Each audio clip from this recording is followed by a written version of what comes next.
Okay, quickly, all veterans, and then that's gonna be it, and we'll do potentially Corinne and the other ones later. Okay, all veterans, are we all here? Anybody still coming? All veterans? All people who've served? Please, quickly. Oh yes, the Admiral. Come on in.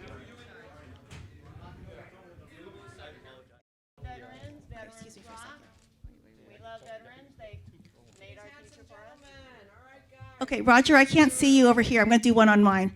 Okay, Roger. Okay, Roger, go to your right, Roger. I can't see you. Thank you. Okay, ready? 1, 2, 3. Look at me. All right, everybody. I got it. Look at one here. One more time.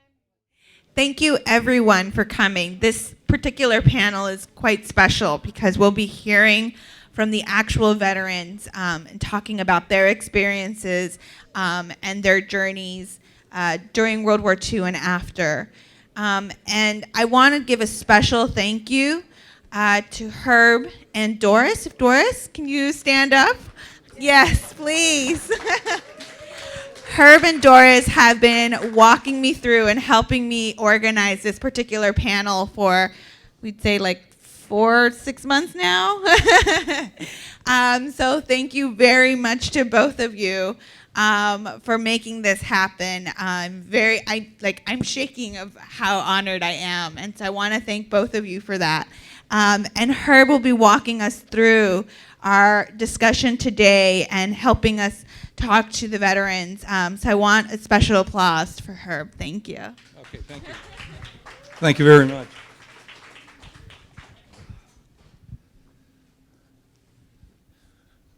Buenos días, amigos y amigas. Bienvenidos aquí in San Francisco.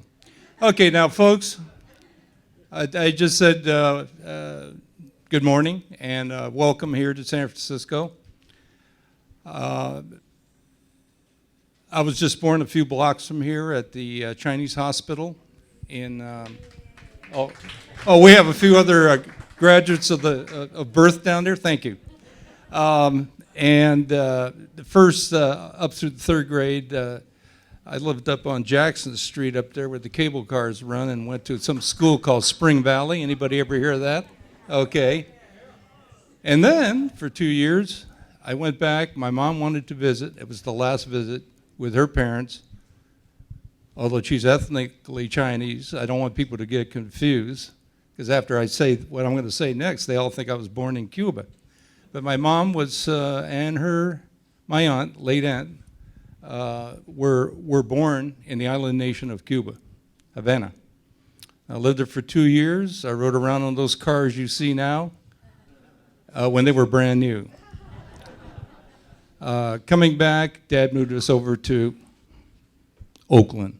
And I grew up there and came back to school here at San Francisco State on a full athletic scholarship.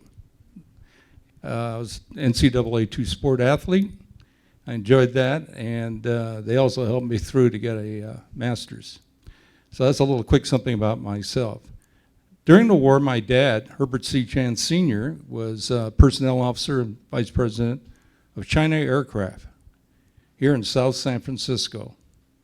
They were in charge of putting parts onto twin-engine bombers. They were also in charge of putting some, and he never told me what it was, but people have figured out it might have been a new bomb site onto these twin-engine bombers here in South San Francisco. So I don't know if there's anybody who knew of a relative who worked there or not. Now, these men today, behind me here, are all still members of a combined, they had their meetings and stuff. Most of them came from the 407th Air Service Group. A few of them from the 555th, or they called it the 555, Air Service Group.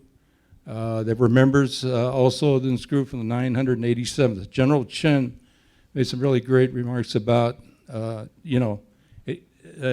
Air Service groups, because it's these folks who keep the planes flying and putting them up in the air. I've met people at some of the China, Burma, India campaign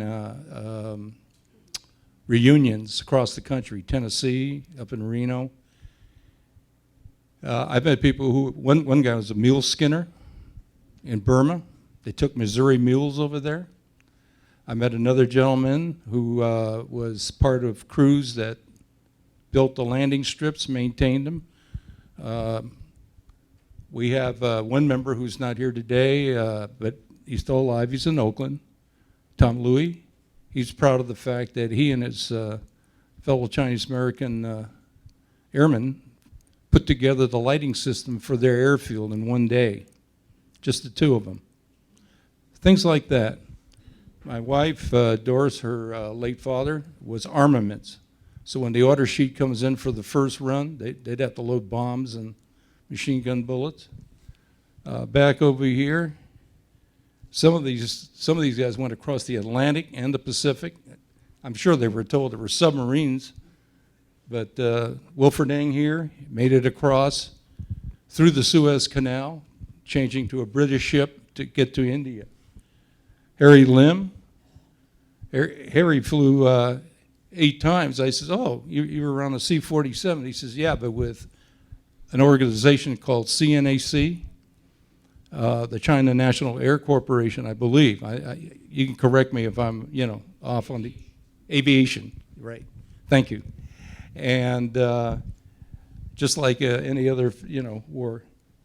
Richard Y. Wong here, he was in charge of repairing the planes, especially the ones with the bullet holes in them. And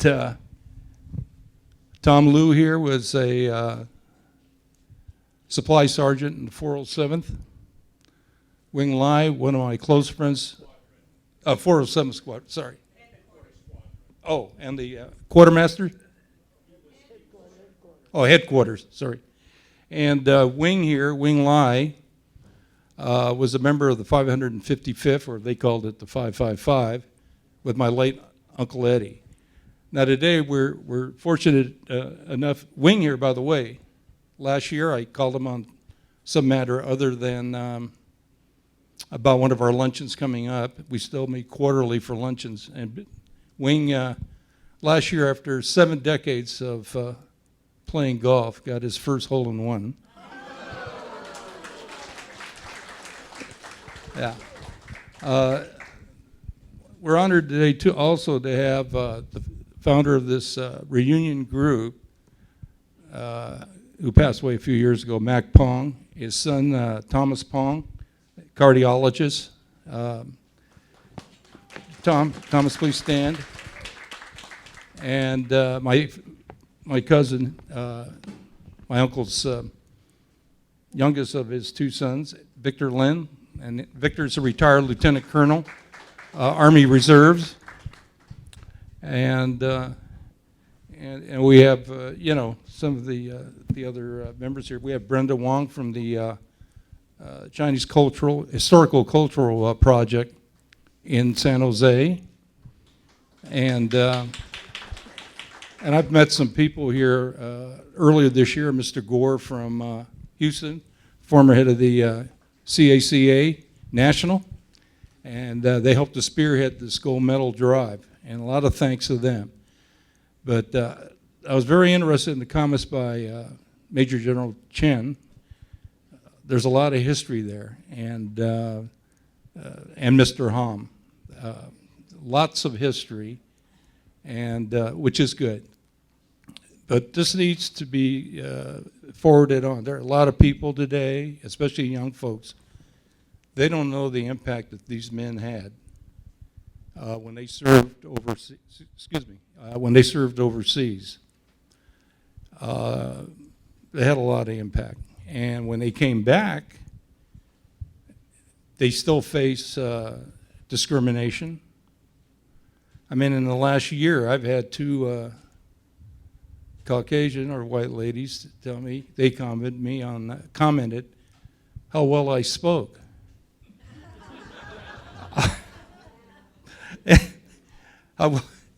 And I said to myself, geez, how do I respond to that? So I said, well, thank you. The coaching staffs of the 2 sports I played in college, especially when I was captain of one of them, appreciate the fact that I could motivate my teammates in 2 other languages.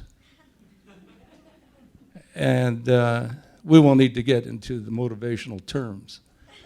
So again, these men are going to tell their story. Now today, in addition to having my cousin Victor talk a little bit and make a quick presentation, I'm also going to have Mr. Lim's son, Sheldon Lim, make a few comments about this. And if I've forgotten anything, Central Control over here is going to tell me that I forgot to mention something. So I might catch that up at the end. Yeah. And Sheldon was an author with his sister. His sister was running organizing the reunions for this group of men. Sadly, she passed away, and and Thomas's father, Mac Pong, and Harry Limbeck here asked me if I could form the committee for their final reunion in 2013 in Oakland. But we had been to New York, and I'd like to thank if there's any members here from the Post in New York who happen to be here today. They did a great job of helping to host us back there. Seattle, Portland. But what happens is a lot of this gets lost. A lot of people don't know the sacrifices that these men made for us to live our dream. They came back.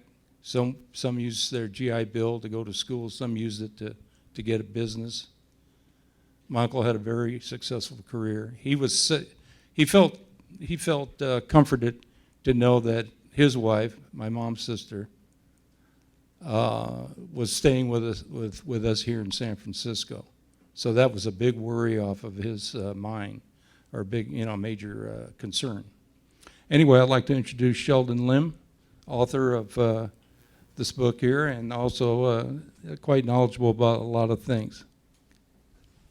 Please welcome Sheldon. Thank you.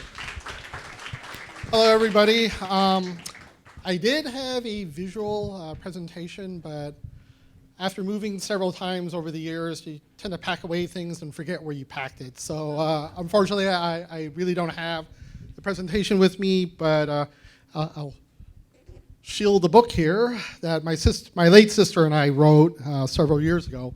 It's about the 407th and their experiences in China. Basically, if we look at the historical contents, the 1940 US Census said there were 70,000 Chinese Americans living in the United States. It's estimated between 15 to 25,000 Chinese Americans served in the US military. This is like almost a quarter of the population if these numbers are correct. Of the units, the question was why weren't they segregated? It was basically the numbers. I mean, if you go with a large number, 25,000, that's a small town, but at the height of the war, again, there was like almost 16 million US servicemen, so 25,000 is just not even a drop in the bucket. But of the 25,000, as I mentioned before, they're spread out with all the military units, the Army, Navy, Air Force, Marine Corps, and the Coast Guard. So it would be rare for any unit to actually see a Chinese American. And if you did, it would be like a rare sight for them. But of the largest groups that were formed, the 14th Air Service Group was the largest. And unlike the Japanese African Americans that were segregated into separate units, the 407th was formed for a specific mission task. What the United States military was looking for were Chinese Americans who could speak fluently in Chinese and had technical skills. Because in 1943, Chiang Kai-shek had approached the US government requesting modern weapons, modern aircraft, and money. And the US government basically said, sure, we'll give you modern weapons, we'll give you modern aircraft. Not so much on the money part. So In 1943, they started recruiting drives to get Chinese Americans that they could find first in the military and volunteers who are willing to come from the communities, and those that were drafted into the service. One of the key persons that helped recruit was a man named Singwai Lee. He was a lieutenant in the Army, and he went to the large Asian populations like Seattle, San Francisco, Los Angeles, New York, to see if he could get anybody to come. And surprisingly, many answered the call and came. And by chance, there wasn't going to be an Air Corps unit originally. They were already assembling Chinese Americans because they knew they needed these men in the CBI, the China, Burma, India Theater of Operation. And so most of the units or the men were being sent to the 859th Training Unit and the 1157th Signal Company that were assembling in Ohio. And what they found out was so many Chinese Americans answered the call that there was enough to form another unit, which was the 555. The 407th was the first to be formed, and the supporting units would be the next groups that would be formed. And so if you look on the line and put on the history of the 14th Air Service Group, it lists all the different units that made up the unit, but basically there were like 2 headquarter units. Then there was the 407th Air Service Squadron, the 555 Air Service Squadron, and then the support units such as the 2122, 2121 Quartermasters, the 1157 Signal Company, and the trucking unit, which was, and there were 2 trucking units that I don't recall what their numbers were, but that made up the entire 14th Air Service group. Now, the Chinese Americans that made up, I'm going to speak primarily on the 407th, but the Chinese Americans predominantly that made up that group were a lot older than your usual teenage GIs. Most of them were in their early 20s. Several of them had gone to distinguished universities like USC, Cal Berkeley, and universities in China. And so the men were a little more mature than your average GI. They came from all 4 corners of the United States, most of them coming from the West Coast and the East Coast. But they had men who came from the southern states, such as Arkansas, Louisiana. And my dad always kids around, if you ever heard someone speaking Cantonese with a southern accent, it's something wild to think about. And then they even had one guy who came all the way from Maine. So, go figure, Chinese in Maine. But there they were. And basically, the age range of the unit ran the entire length. Their oldest member was in his mid-50s, way beyond draft age, and their youngest member was only 14 years old. And because of the age differences, you wonder why. It goes a lot. Well, I wouldn't say a lot, but a few were paper sons. And if you don't know what a paper son is, it's basically you are using false papers to come into the United States. But that was that. And the U.S. military understood about the illegal papers while the men were training in Ohio.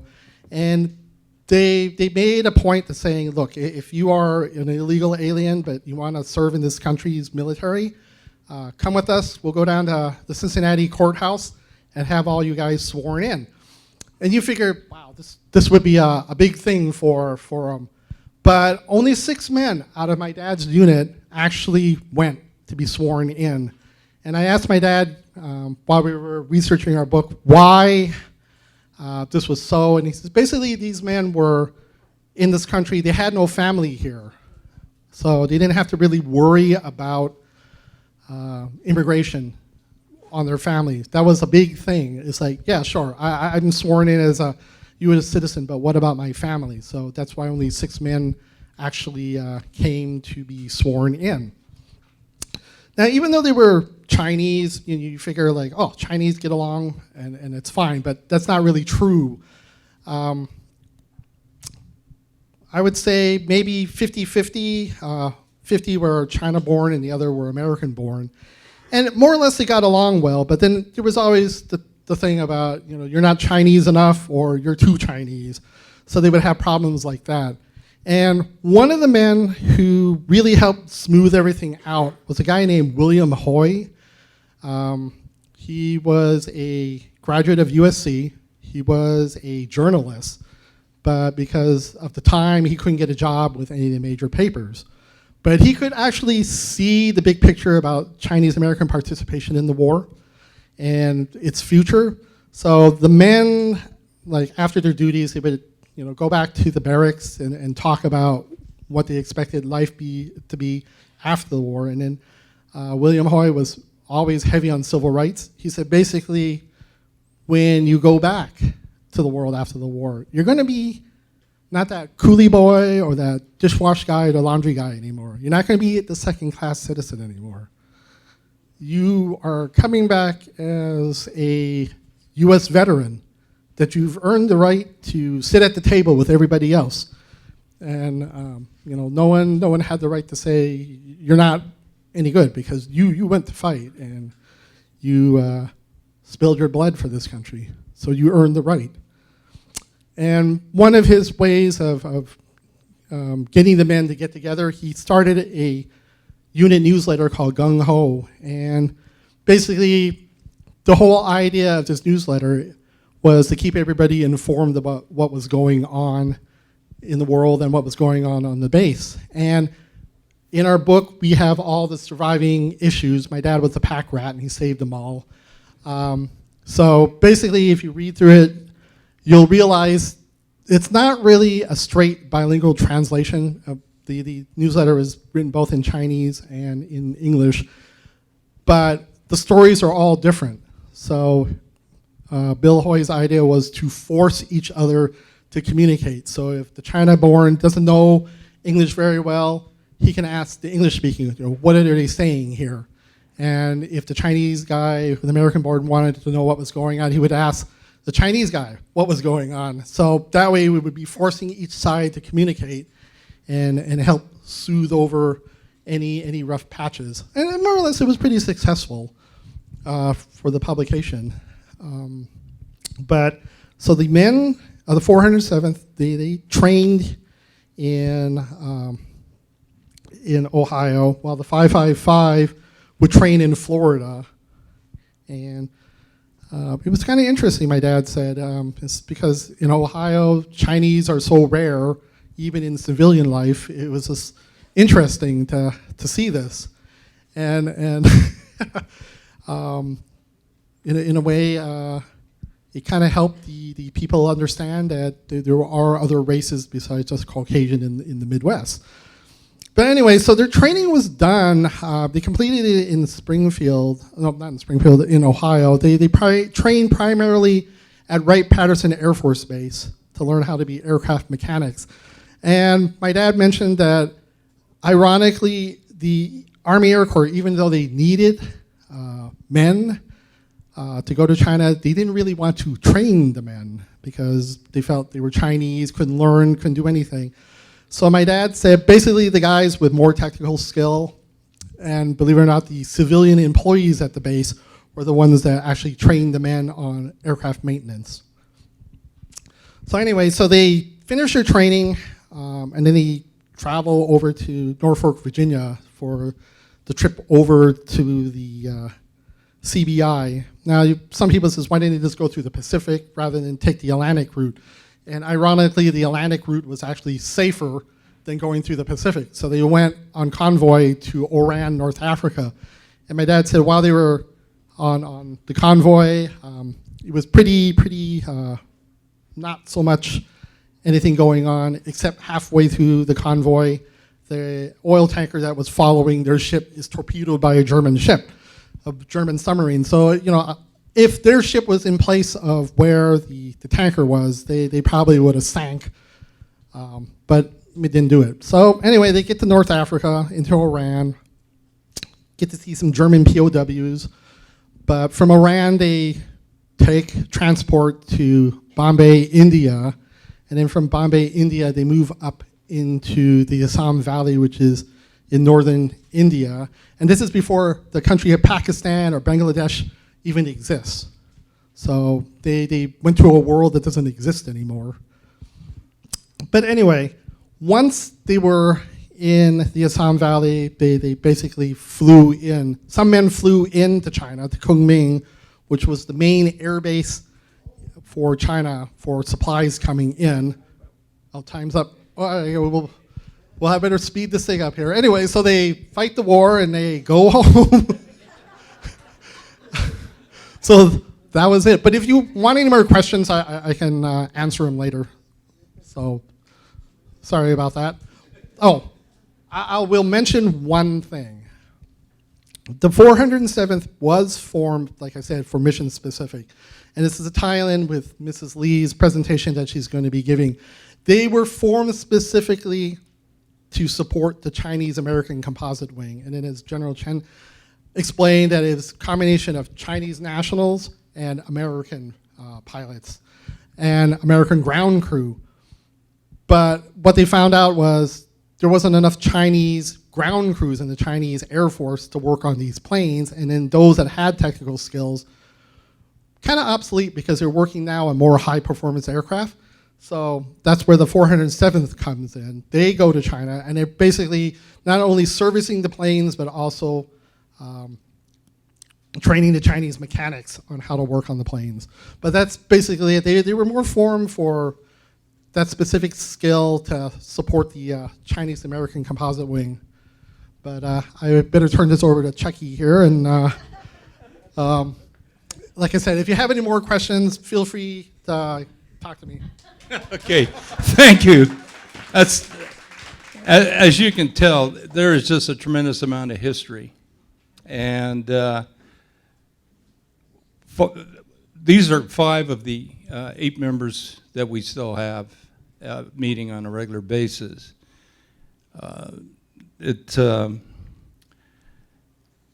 They like getting together, not because of the lunch, which they enjoy, but they like to catch up too. And just like I observed around the room today, a lot of people are catching up. One thing I did mention about Wing and my late uncle, they were assigned with 2 other airmen. They didn't fly into Kunming. They were on the second convoy over the Burma Road into Kunming. So some years back when my uncle was still alive, we went back with Vic's older brother, Dave, to Kunming. And there's a memorial on the side of a kind of a hill there. And my uncle just wanted to see what it looked like now as opposed to when he was riding in on Jeeps over the Burma Road. But Wing will tell you a little bit more about that experience. Right now, just I'd like to introduce retired Lieutenant Colonel Victor Lin.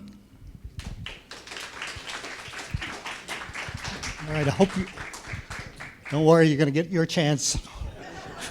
I hope. All right, I just have a, just briefly, I happened to be out here in Millbrae. Okay, I happened to be out here in Millbrae to visit my son, who just gave birth to my first grandchild, and Herb shanghaied me into doing this, but I was able to put this together. This is very humbly called One Soldier Service. Many of the people that are on the stage had simpler service experiences, and this is just one person's experience, and this was my father's experience. My father was a very close friend with Wing here. Two parts here. One part, I'm going to represent the East Coast. I'm from New York, New Jersey, and so was my father was from Connecticut. And the second part is we represent the 555, which it was a separate unit within the Air Service Group. So I'm going to go quickly through this. My father was born in Stratford, Connecticut, born and raised, like many Chinese persons outside of California. Had a kind of a simple life in Stratford, Connecticut. Here they owned a wet wash, the Len Laundry. That's my father there. And this was the wet wash they had there. They were about the only Chinese in Connecticut at the time. As a matter of fact, when my father's sister was born in 1915, it was covered in the news. So that you don't have that. He had a very nice life there. Boy Scouts, paper route, newspaper, going to movies. That's him standing there. He didn't sort clothes. That's what he had sisters for, doing that. And then this is him wearing knickers. I asked him why people wore knickers. He said they just did. And this is my father when he graduated from high school. After graduating from high school in 1941, he attended Parks Air College, which is now part of St. Louis University in East St. Louis. He was studying aircraft air maintenance at Parks Air College. It would be equivalent to what is now called a junior college, a technical college. So this is him in 1941. Well, 1943, as soon as he finished his Parks Air College, he was drafted. October, he graduated in June, got himself a deferred job, then he got drafted. The deferment didn't count. So he got drafted in October 43. He did his basic training in Greensboro, North Carolina. They went to aviation mechanics school in Gulfport, Mississippi, and then eventually joined the 555 in Venice, Florida. This is him at tar walls there. This is in the center. That's him in Florida, and these are just a bunch of his buddies in Punta Gorda, Florida. They lived off base there. So, relatively uneventful training period. Did you want to make any additions about that? No, go ahead. No? Okay. During that time, April 44, he married my mother. This would have been Herb's aunt. That's my mother, Aurora, Alay, Len, later Len. So he got married, as you can see from it, he was drafted in 43. And then he got married in April during a time when he was on leave in New York, and they got married there. So, and as my mother used to say, it was because of the war. Everything was the war. So again, this is the 14th Air Force insignia on my right, and this is the China-Burma India Theater on this one here. It's part of the 14th Air Force, 14th Air Service Group, which is in the hierarchy of military. You have the Air Force, then you had the Air Service Group, and these in turn would be supporting various fighter and bomber units assigned to the 14th Air Force. This is a quick recap. It'll be much quicker here. Departed San Pedro Harbor on the USS General Butner, landed in Bombay. They left in October, took a slow boat to China via India. They landed on Thanksgiving of 44. They took a rail to the Kanchanabura, the large British reception center there. Later on to Calcutta and Assam. The Assam would have been the roadhead to the Ledo Burma Road. And as mentioned, my father was. They asked for volunteers. They said we're going to go to Kunming, but we need to take our equipment with us. Does anybody want to volunteer to drive the Burma Road? So my father, who at that time did not have a driver's license, said, "Sure, I'll go." So he and Charlie Wong from Savannah, Georgia, hopped in to a quarter-ton truck with a trailer, and they drove the Burma Road. And I'll show you what that was like. Most of the 555 personnel flew the hump over into Kunming. But again, any of their heavy equipment, their trucks and vehicles had to go over by land. They were stationed in Xi'an Airport near Guangzhou, supporting the 75th Fighter Squadron. After the surrender, the unit moved to Zhejiang, and then in December of 45, now again, the war ended in August of 45, but everybody wanted to go home. And people went home based on the number of points they had for rotation. My father, who was relatively late to the game, he was drafted. He was only 19 when he was drafted. He did not have the points to go home with the regular unit. So the regular unit went back stateside in December of 1945. My father remained there because he didn't have the points. And my father always said it was always fair. The guys with the points go home first, and the guys who didn't have the points waited around till they got the points to go home. And the points were how long you served overseas, if you were in any battles, if you wore any medals. That's how you earned points for rotation. And it was it was very strict on how many points you got, and people went home based on their points. So this is a representation of the Burma Road. If you can see, it starts up in the upper center there. You can see it in the green. It says Ledo. It says Assam, Ledo. That's hence the name, the Ledo-Burma Road. If you read your history there, what happened was the Chinese had cut off the earlier Burma Road. They built this road, they sometimes call it the Stillwell Road, but it was the Ledo Road. It hooked up over here, and then in the center there, it connected to the reopened Burma Road, ending in Kunming. So, according to the internet, which doesn't lie, it's 1,079 miles. So my father says it took about 23 days.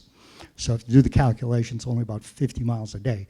But they were driving in convoy, so that meant, I asked him how that went, and he said what they would do is they would have stops along the way, and everybody would stop at the same stops, like rest stops on the thruway. You stop there, you fuel up, they sleep underneath the vehicles. They get back in the vehicle, they do it again for 23 days. And eventually you get to Kunming. These are not my father's photos, but that's what the Burma Road looked like. That's why they only made 40, 50 miles a day. So the switchbacks were required because of the steep incline. And this is just a picture of the Burma Road. I asked, there was no combat on the Burma Road at that time. There were vehicles that broke down. As you can see, it's a one-lane affair. They would just push them off the road. And he said you'd see sometimes vehicles down there. Most of the time, he said, they were not people who drove off, but vehicles that just had to get out of the way. So they just pushed them off the road. So that was driving the Burma Road. He and Charlie Wong, that's his big adventure for the war. This is the 555. It's Air Service Squadron. Like the 407th, they're matched units. They would provide secondary support for various aircraft units. Theirs happened to be the 75th Fighter. But I have the original picture here, but all of these guys are Chinese, Hong Yin. So all these guys here, there are no Caucasians here. My father is right here in the front row. You can see, he's the good-looking one. So yeah, so this was taken on 10/10/45. So the war was over, but the unit was still there, and so they took this picture there, and he always told me to mention that not everybody was there because many of the people were deployed out in the field doing rotating support. So some of the folks, if your family, if you had a relative there and he may not be in the picture, that's why they were, but this was the bulk of the unit at that time. This is some of the stuff he did in China. As I said, they got their Thanksgiving of 44. He left in May of 46. So he was there about 20 months. So these are just guys, after the war ended, there was no need for keeping the units there, so most of the units just were sent home. Any of the people who didn't have the points were kept on casual, and so there wasn't much to do. they had an opportunity to travel around. They went to Shanghai. These are a couple of his buddies. This is my father's handwriting. This is my father in Shanghai near the Bund. At that point in time, at the end of the war, one of his primary duties was destroying the planes that were over there. America had no intention of bringing all of these planes home, and the Chinese could just take over so many of them. So one of his responsibilities was destroying the planes. So they would just go and they would just break the plane in half, break the spine on the fuselage, and it was unusable because, again, they weren't going to bring them home, and the Chinese couldn't handle them, so they just scrapped them. All right, so these are a couple of his buddies there. He was put in as a casual. He was put in as one of the units in the Shanghai area. Now, while he was there, they sold pictures of these little tiny snapshots. These are no bigger than like an inch and a half by inch and a half, but they sold this set of the Japanese surrendering. He was not there. Nobody in the 555 was there, but these were souvenir pictures that they happened to have, and these represented the surrender of the Japanese, and they sold them as souvenirs. There's a little packet of them, and you could see the Japanese officers landing and surrendering to the Chinese and the Americans there. Return home. May of 1946, finally gets enough points to come home. There were still a lot of folks overseas. This is 1946. This is May of 1946. This is almost 11 months after the Japanese had surrendered. They surrendered in August. So this is like 10 months later. They're still returning people home. He comes in here in San Francisco on the Marine Adder. This is the Marine Adder, and these are pictures. What would happen would be there was a photographer on the dock meeting every one of these ships, taking pictures of the ships, and then as you get off, they give you a card, and for $5, they'd send you 25 of these pictures. My father was a sport, he bought it, and so there's a picture of the Marine Adder landing in May of 1946. You trust me on this, that's my father there. And the reason I know that's my father is two reasons. One, he's in a kneeling position, which he normally had, and plus he was taking pictures of the pier and you can match the pictures. Trust me. Okay. Ta-da! First night back. Does anybody remember this place? Theater restaurant, the Kubla Khan, Henry Pons, Eddie Pons, Kubla Khan. Apparently it was a big deal. Anyway, he was discharged on June 2nd, but the night before they gave him leave, he met my mother, who was living up here with Herb's mother up on Jackson Street. And there they are, and that's in my mother's handwriting, just back from China, May 1946, San Francisco, California, and that's him in uniform with his top button unbuttoned. And he's wearing his China, Burma, India. By that time he had made sergeant, which I guess happens after everybody else leaves. You can then get promoted. This is just his service now. I did mention this is his discharge papers, what it would now be called a DD-214, but they had a different form number there. This has every bit of information on a person's service. Normally, a person who is a veteran never loses this document. As a matter of fact, they used to sell miniatures of it that they used to carry on their wallet. But if you have one of those, it will tell your family, your father or brother's story in excruciating detail. If you need experience on how to read it, you can either see me or actually you can go online and they'll explain how you read it. But it'll have all of his service, where he served, what units, what shots he got, everything, where he got inducted, the whole 9 yards is there. This just happens to be my father, a simple airman, a draftee, made buck sergeant, 3 bars worn the shoulder, indicating 6 months each of service overseas. These were his ribbons, but Good Conduct Medal for enlisted persons, the American Campaign Medal, the Asiatic Pacific Medal and the World War II Victory Medal. Almost everybody got these there. This is his honorable discharge, which if you see in the upper corner there, he had registered. This was one of the last pictures of my band. They were at a reunion here. That's my mother, and that's my father. My mother passed away in 07. My father passed away on Christmas Eve, December of 2016. Now, I'm just going to pause here and then just give one quick commercial here. My father collected everything, and my mother collected even more. So they had everything going back to that period, like some of the people in this room, perhaps. So I was contacted by Susan Yu, who, for those people who were in the reunion circle, know her. She had been in contact with somebody from the Smithsonian, and the Smithsonian was collecting material, and I was put in contact with this fellow, Sam Wong. He's Vietnamese. He came over as a boat person.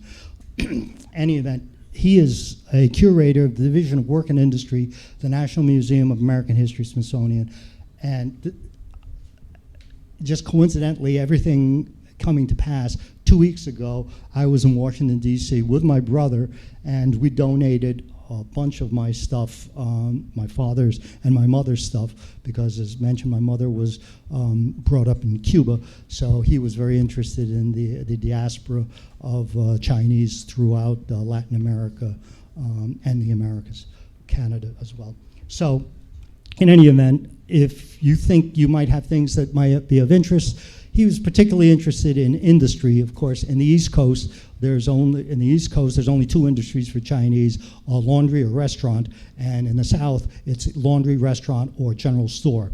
So there wasn't a lot of industry happening there. But in any event, if you have of interest, you could think about donating it there. It was a big dilemma for us, but we figured that it was a better place than my dining room for a lot of this material. Okay, so really that's it. And if there are any questions, I'll be happy. But I know that we want to give an opportunity for some of these other folks. Well, thanks, Cousin Vic. I think that was a great presentation. But Uncle Eddie, your dad, Ed Lynn. Now we're going to hear from the veterans. They were at one of our luncheons earlier this year. We've had guests. Among them, a veteran here, a combat veteran, David Kong. His daughter-in-law father is a member of this unit from Piedmont, California, just on the other side of the bay. And there are, beside him, Tom Louie and another member not here. You're going to hear in a minute what Wing's thing about, riding over with Uncle Eddie, and Richard Y. Wong, his experiences over there. And I'm not going to go up into any particular order. Morgan, when it's time for your dad, are you going to speak for him, or? Okay, great. I appreciate that. Okay, so we want to get a volunteer here, or should I just pick somebody? Okay. All right, Wing. I was born and raised in San Francisco, California, many years ago. And Victor just took half my speech away. I was going to say the same thing as he is. But anyway, I was drafted in 1943, right after high school, and went to Fort Ord for a couple of weeks, and then sent up to Reading to fight fire. At that time, it was in August, fight fire. And then a couple of weeks afterward, I have to have my appendix stick out. So they sent me up to Fort Ord. No, not Fort Ord. Up in Oregon, anyway. After that, I stayed there for 2 weeks. And then afterward, I went to Springfield, Illinois, to get assembly. And from there, we went to Venice. And I trained there for about 6 months. From there, I took a train ride to California, and got on a boat Bombay. It took us about 32 days on that ship, and we were down in a dungeon down there. After that, we took about 6 days to Calcutta on a cattle train, and from there we went to Cachetpura Air Force. So I'm making this thing really short. From there, I went to Assam, Chabba in India, and from there we assembled and got on to the Ledo Burma Road. It took us about 20-something days to get to Kunming. In the meantime, during that ride, we had some, a friend of mine got drowned, Clinton Locke, he got drowned in a river. But we got to Kunming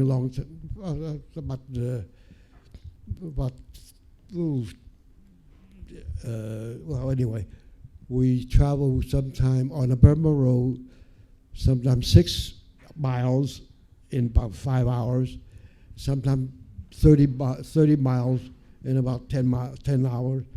So it was a long trip. A lot of time we hear gunfire from about 10 miles away from us. So we hurry up, get up in the morning, and 5:30 in the morning, to get the hell out of there. But we got through.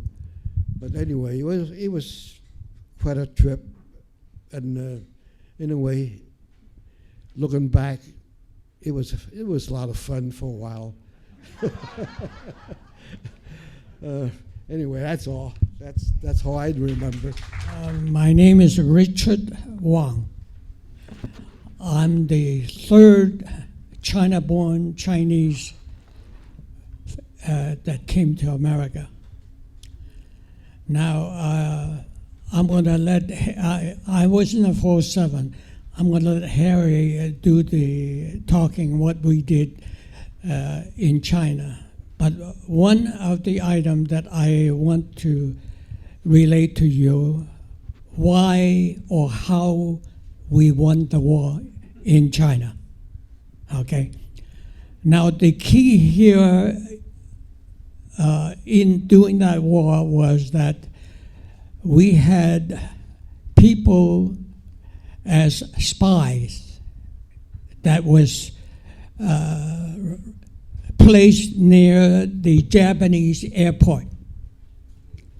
That each time when their planes came or come toward us. Now remember, the Zero airplane was very fast, very maneuverable. Our P-40s are too slow, and it takes a mile to make a turn. So, but here's the key. Before they leave the airport, we had spies that tell us in Chongqing or Kunming that they are coming. Now, the Zero has no oxygen mask. They have to fly below the 20 feet level. Ours, we have the oxygen tank that we could go up to 30,000 miles, 3,000 miles higher, so that when they come, we knew they were coming. So we were higher than them because we had the oxygen. And the other point is the Japanese Zero carry only the 30 caliber machine gun. And we have the 50 caliber machine gun, which means that we can shoot at them much further than they shoot at us. So when they were coming, they were lower than us, so that we would hit their tail, from the tail, shut them down, and come home. That was why the ratio of kill was something like 10 to 1. That's why I feel that why we won the war. Thank you. My name is Harry Lim. My son gave a summary of the 4th Air Service Group, but I'm in the 407th Air Service Squadron. My experience is somewhat like the rest of the people here. But one thing, I was, when I was in India, in Dinjan, 15 of men was temporarily loaned to CNAC, flying the Hum. And our primary job was to bring gasoline, ammunition, so the every plane in China can make the mission. But one thing, we found out that the airfield was quite primitive. We have to take these 55-gallon drums of gasoline, put it into 5-gallon cans. From 5-gallon cans, we put it on the airplane. Sometimes it takes half a night just to load one airplane. So it's quite difficult. But one thing I very seldom hear of, B-29 originally was based in China at Chengdu before they went to Saipan. And each time B-29 comes into the airfield, we will have a reception by the Japanese Air Force by bombs. When we were at Chenkong, which is 25 miles from Kunming itself, the first night we came into from India to China, we have a reception. B-29 was on the airfield. So it was quite an experience. We never went through it before, but we know what to do. So it's quite an experience. I was based in, I was a member of a few teams, and the 407 members were broken up into few teams, 6 or 12 men in different airfields. We were servicing 12 airfields in the middle of nowhere. Sometimes near the little towns, but sometimes towns are far away. And for me, when I was in Xi'an, I didn't get paid for 6 months. But one thing, PX or the goodies always reach us, but no pay. Then one thing the PX have is cigarettes. Cigarettes is what keep us going. We black market it for currency. That's how we get along. But one thing I found out that the ordinary Chinese farmer don't know what the heck we're doing there. Chinese with American outfit, uniform. But the people that's in town knew about us and treated us very well. In fact, when we in my group, which was 12 of us, was in Xi'an, we was invited by the governor, have a dinner party with him.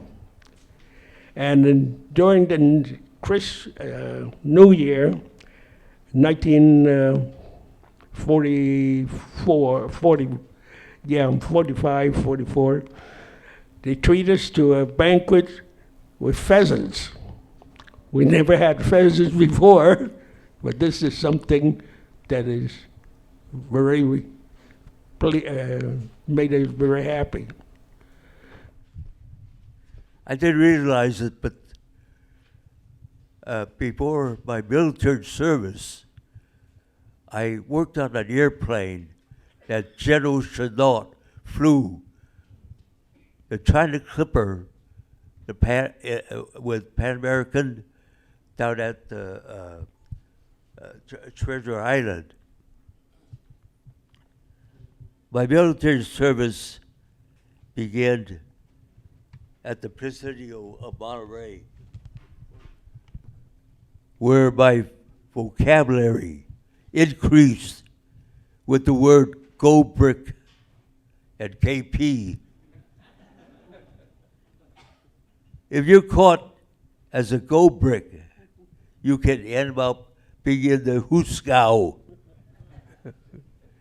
KP is work in the kitchen, such as peeling potatoes and washing pots and pans. During indoctrination, many were told that we would receive our inoculation with a square needle. During standing in line waiting for the thought of a square needle was present. After induction, I was imported. I was transported by co-train to Springfield, Illinois, where I was assigned to the 407 Service Squadron and receiving basic training. My basic training consisted target shooting with a Springfield rifle. When I earned my sharpshooter's badge,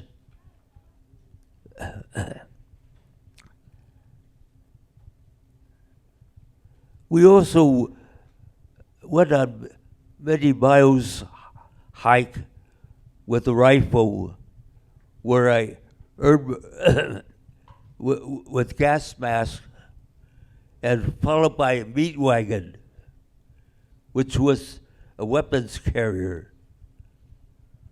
Some of the soldiers ended up in the meat wagon from the heat and exhaustion. It was good to get back to the barracks where we could strip down and lay down in the nice, cool cement floor.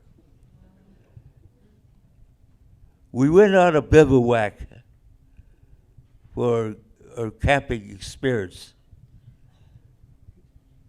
Each man carried a tent half. We're fortunate to find a bad spring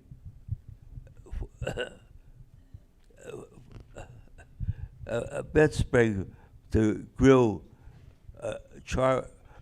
barbecue chicken.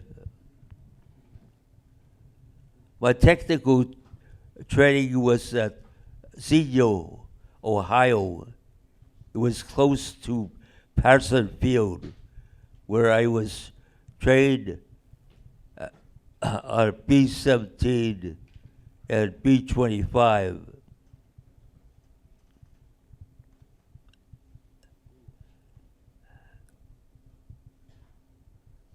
Some of us were pretty fortunate to have lap chill sent from home.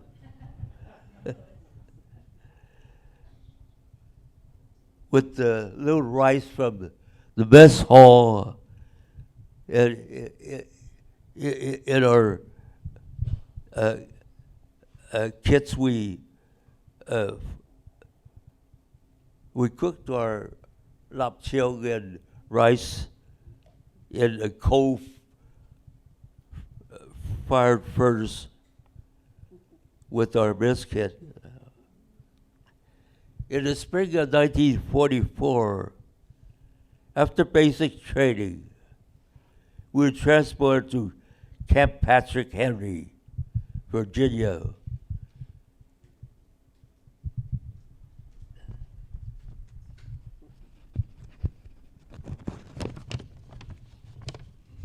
Where we got got on a Liberty ship to Oran, Africa. It got pretty hot and no air conditioning.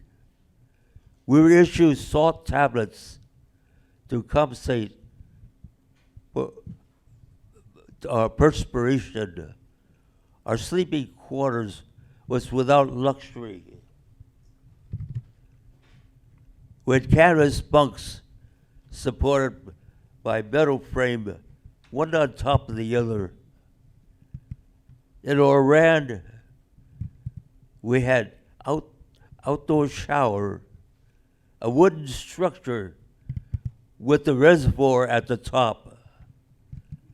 A prisoner of war was a prisoner of war's duty was to fill the reservoir for our shower.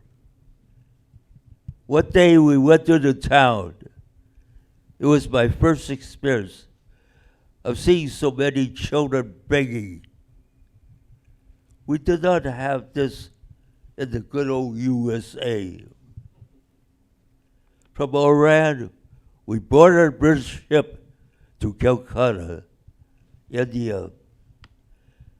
We slept on hammocks. It was new to me. I'd never been on a hammock before. The first few times was a little tricky, with fear of landing on the floor. We had ocean salt water for shower, and thereby requiring sand soap. We had meals of salt fish, which did not appease to me my appetite. This ship did not have an effective stabilizer. We were commanded to move to port or starboard to balance the ship while going through the Suez Canal. Some of us were able to catch blowfish with the safety pin. As we got above the water, their gills would balloon. The weather was hot. We sat outside on the bench and with a towel draped across our lap to catch the dropping perspiration. After landing in India, we transferred to a train to our camp. We saw monkeys jumping from tree to tree. After reaching our destination, we were assigned double-layered tents constructed to insulate the sun from us. This was monsoon season, hot and humid. Overnight, mold had formed in our shoe, as I noticed before putting them on.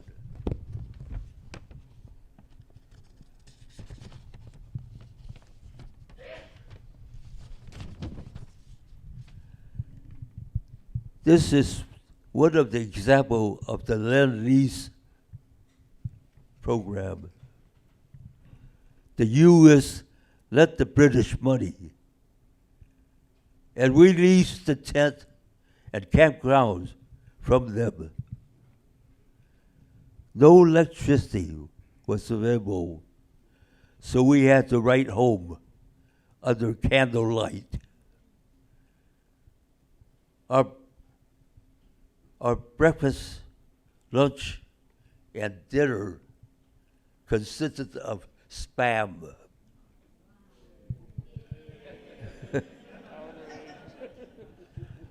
We maintained a C-47 assigned to the 407 Service Squadron. Work had to be done in the early morning because the skin of the fuselage was so hot in 120 degrees heat. The rest of the work I performed in India was salvaging airplane parts. One day, going into town and walking on the sidewalk, several Hindus were walking in front of us. Several British soldiers approached from the opposite direction. The British soldier motioned the Hindus off the sidewalk.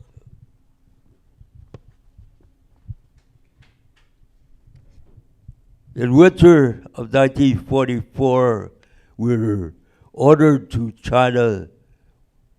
We flew in a C-47 over the hump to Kunming. Before landing, we saw the beautiful red soil was in our sight.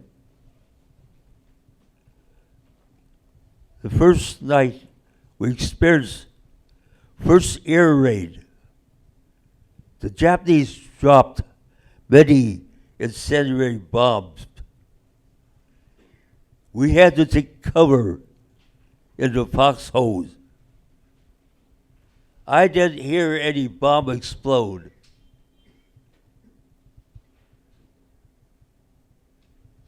The next morning I went down to the airfield and saw some unexploded bombs.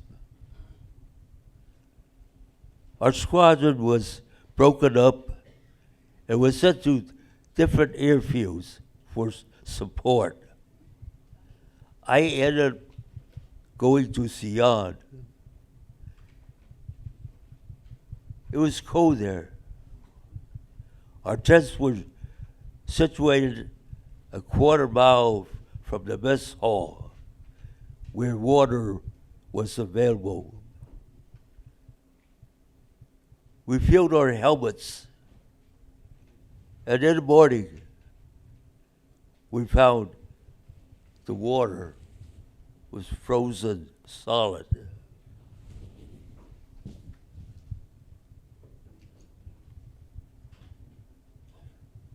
We had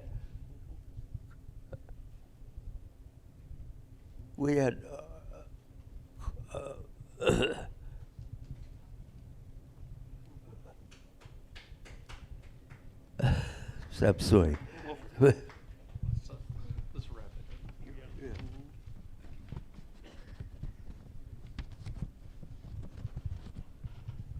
We had oil drums that were fabricated into coal burning heaters, and it was so cold that we had to sit within 4 feet in order to feel the heat. And at night we had to have 6 blankets. And in the morning we would find ice forming on our blankets from where we breathed.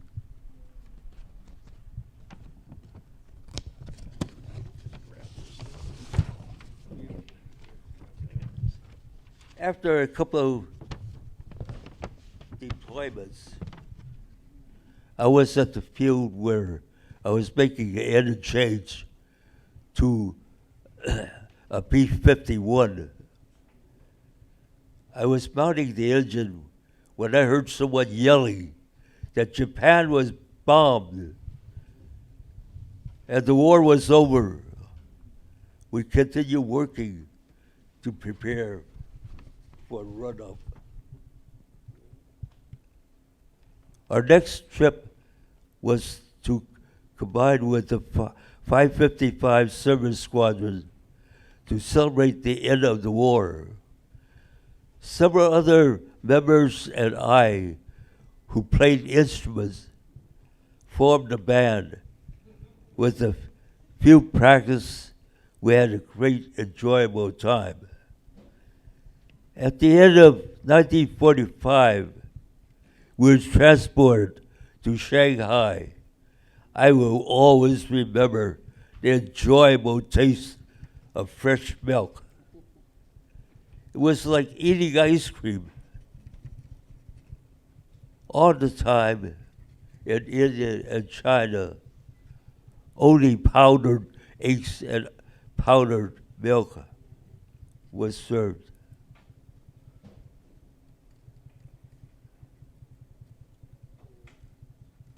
I thank God for not being assigned to combat during my service.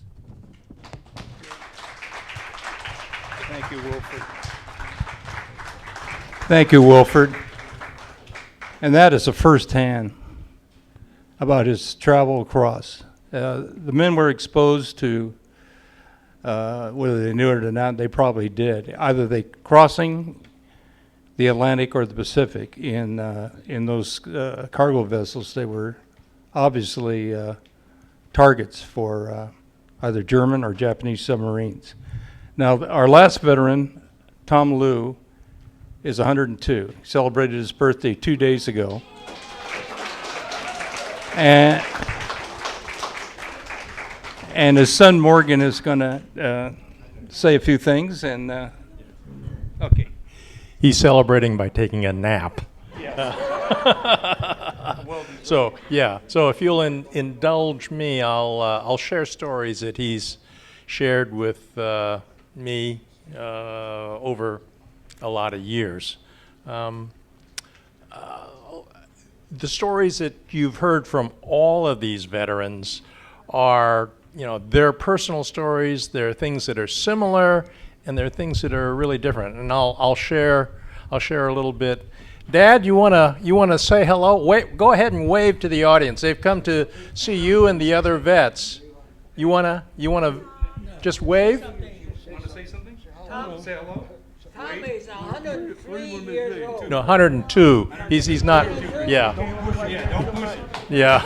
We're working on 103. I thought he was 103. He was born in Oakland, so not quite San Francisco, but pretty close. And the age that he was born during World War I. Okay, but his folks took him back to China when he was 4 years old. His parents always had the intent of really going back to the old country to settle down. This was an opportunity here to make a few bucks, but to get a proper education, you had to get that in China. I'm going to fast forward a little bit because we've got to get into the war. He returns in the 1931 and had to learn English here, okay, after he returned to the United States, and was in high school in 1941 when he was drafted. He was drafted before Pearl Harbor in March of 1941. So he actually gets an earlier start than most of these gentlemen here, and ends up as a cook in Camp Robinson, Arkansas. A fine Chinese young man from the West Coast serving his country in Arkansas, where there are not a lot of Chinese folks. And while he was there, he received a furlough and was going to meet his brother in Chicago. He was again in Arkansas, and was planning and did take a train to go up to visit his brother George in Chicago. And while he was on that train, he saw the advertisements that the Army was looking for people who spoke Chinese, and he spoke Chinese. So he applied and eventually was accepted into that program. I have pictures, not here, but I have pictures of him training in Venice, Florida. That's a place that others have mentioned here as well. So he was in headquarters squadron, not the units that these gentlemen were in, and so his training was a little bit different, and getting to the theater, CBI, was a little bit different. Unlike crossing the Atlantic, he ended up taking a train across country and then taking a ship from, I believe it was Long Beach, but it was a West Coast. It was a West Coast ship that took him to eventually to India, and then by train up to northern India, and he flew the hump. He was charged with setting up what we call logistics today, basically stores or warehousing for the headquarters squadron in Kunming. So as an early guy, he had the responsibility and the opportunity to kind of set up shop. A couple of the stories that are unique to him. We heard Wilfred talk about getting care packages from home and having lapcheung and rice. My dad used to talk about having sharing barracks with a Chinese soldier. Excuse me, it was an American soldier from whose family was from Hunan province, and he said whenever this other soldier cooked, he had to leave because the cooking was so hot with peppers that it would just make him cry. So there were those kind of cultural differences. I mean, they're small, maybe from a perspective of not being Chinese, but if you're Chinese, well, or if you're a hot food lover or not a hot food lover, makes a big difference. He never fought the enemy in the sense of having to come into direct combat. His closest experience was being on a truck that missed a turn, convoying materials, supplies. And so they ended up, as he thinks about it, probably 50 miles into what he calls contested territory.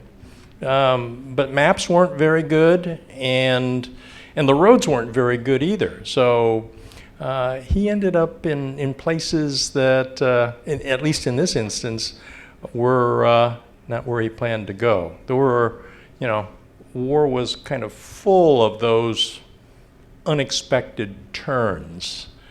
And for him, the end of the war was kind of an uncertain period. He had brothers here in the U.S., and he at least had talked with or corresponded with them, and didn't know whether there was going to be work at home for him. So when he had the opportunity to stay on in the service to help repatriate those hundreds of thousands of soldiers that needed to and wanted to come home, he agreed to stay on. So after the end of the war, he went from being actually in the Army Air Force, reverted back to being in the Army again, and was assigned to help with the repatriation in Beijing. And that's a really important part of the story for me because that's where he meets my mother. My mother was a war bride, and without that part of the story, I wouldn't be telling this story. He spoke Cantonese and, of course, English. My mother, being from Beijing, spoke Mandarin and English, so the courtship was in English, not necessarily what you would expect, but that fit. And it's, again, fortunate that they both did speak English, so it worked out. And they were married in 1946 and returned on board one of the troop carriers, both my mom and dad, in early 1947. My mom said the trip took 22 days, and 21 of them she was seasick. That was one of the practical kind of issues with the smaller ships without stabilizers. You know, we've heard that part of the story, but he came home in 1947 and settled down in Oakland. That's where the traditional family was, and that's actually that's where I grew up as well. So there's more to the story. Be happy to share with you, but I'm going to turn this back over to Herb and let him kind of get on beyond the end of the war. Okay. Thank you so much. I know we got backed up a little bit at the start, but I want to thank all of you for your patience. These veterans experienced a lot of things. I think the description that Wilfred gave about, training, traveling over there, I heard it one night for about 4.5 hours, which was great. And I've learned a lot of things from Harry because, his family also helped build our railroads. And then Richard Y. Wong has shared many of his experiences with me. And of course, our golfer, Mr. Ace, Wing Lai. And sometimes, too, you might see his wife, Dot. Well, for a couple of years there, we saw her on El Camino Hospital. She was on the commercials gazing out at something, and there were 2 or 3 commercials about that. I know we've gone off into what would be a question and answer period, but I would hope that during the lunchtime that, if you wanted to ask some of them some questions or anything like that, we would do that. But I think it's time for us all to take a break. I'll turn this back to Monica. Thank you very much. Thank you so much to everyone today. I just want to ask if you could just remain in your seats for a couple of minutes. Staff is bringing lunch over to those red tables over there, so we'll be fixing up your lunch in a bit. We'll have boxed lunches. We have pork, chicken, or tofu options, and for those of you who are gluten light, we also have spring rolls available. I also wanted to let you all know that we are going to be distributing out feedback forms, and we would really love it if during this time period you would take the time to fill it out for us. It's really important for us to be able to gather your feedback and to be able to demonstrate to our funders the importance of these programs. And so if we have that data for our funders, we can continue to have programs like these. Last but not least, we will have tables available actually at the Chinese Historical Society at our exhibition Called to Rise that you see right over there. So you have the opportunity during lunch to actually just cross the street to the museum and actually have your lunch there and take in the exhibit at the museum if you would like. And we would only ask that you come back to Cameron House by 1 p.m. So that we can continue on. So let's see if we can get that done. So as you can see, actually, we're quite efficient. Food is almost out. So just bear with me one more minute.